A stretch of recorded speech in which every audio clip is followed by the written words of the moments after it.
I think also we have to address these issues because donors who are engaged are often engaging with constituencies whose historical experiences necessitate the preservation of their arts and culture. And so there is very much a passion and a mission to protect.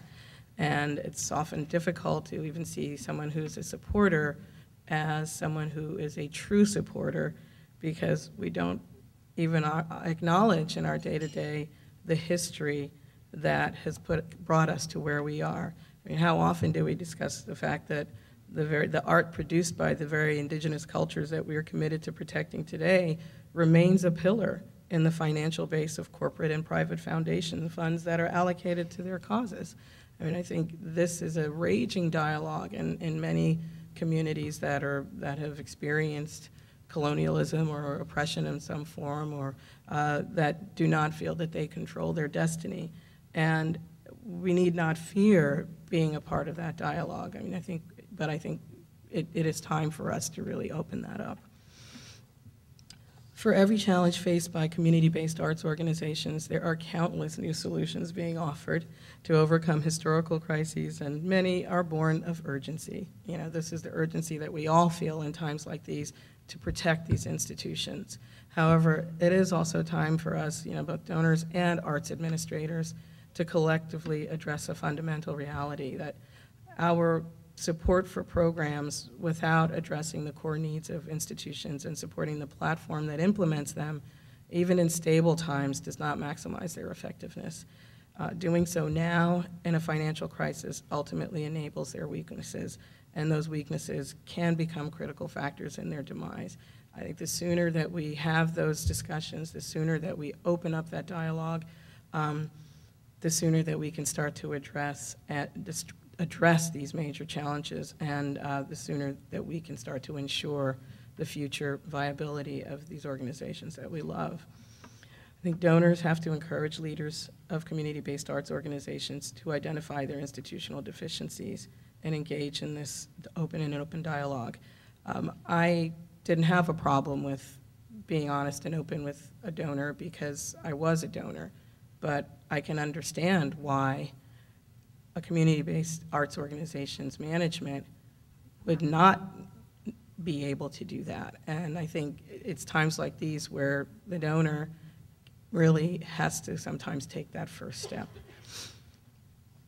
We also have to be prepared as a result of this dialogue, and as a result of identifying these deficiencies and these issues that need to be addressed, to, one, provide support to address them, but also to be able to explain honestly why we may not be able to.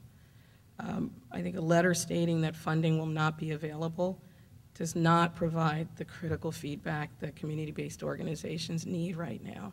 I think, you know, that wonderful exit interview that is, you know, not the most beloved process, you know, for those who are engaged in it, is some form of that really should become a part of how we engage with our grantees when we've decided that we can no longer support them.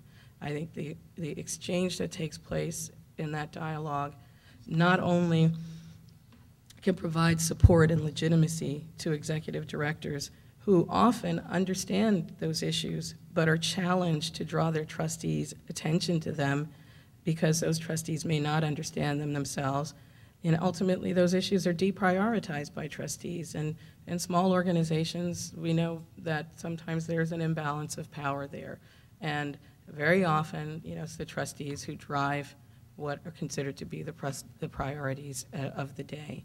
And I think having a donor to be able to say, these are what, you know, we think are the challenges from our perspective, oftentimes provides that director with what they need to restructure the thought process on their board.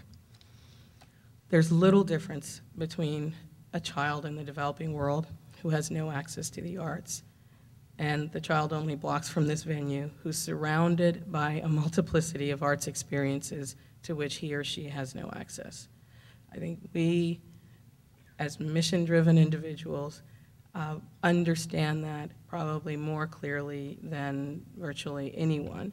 And the development, we understand that the development of that child's individual identity is impacted adversely by the absence of their exposure to the arts, as is their connection to their community and their sense of belonging within the community that surrounds them.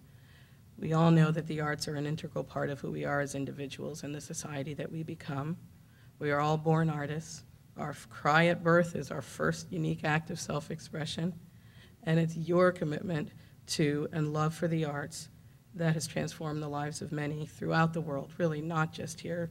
So much of what happens in the United States in the arts is a part of our existence outside of this country. I'd say probably oftentimes people outside know more about even our indigenous art and our, and the art and artists of countries thousands of miles away than we even know of artists in the neighboring state. As we head into more uncertain times, always remember that, this is what we were put on earth to do. And as frustrating and joyful and heartbreaking and exhilarating as this mission is, it's your work that really speaks to the quality and value of our humanity. I really want to thank you all for your commitment to ensuring that the artists in our communities are recognized and supported. I want to thank you for devoting yourselves to the health and well-being of the arts and cultural institutions that we enjoy. And I especially want to thank you for providing access to the neediest amongst us.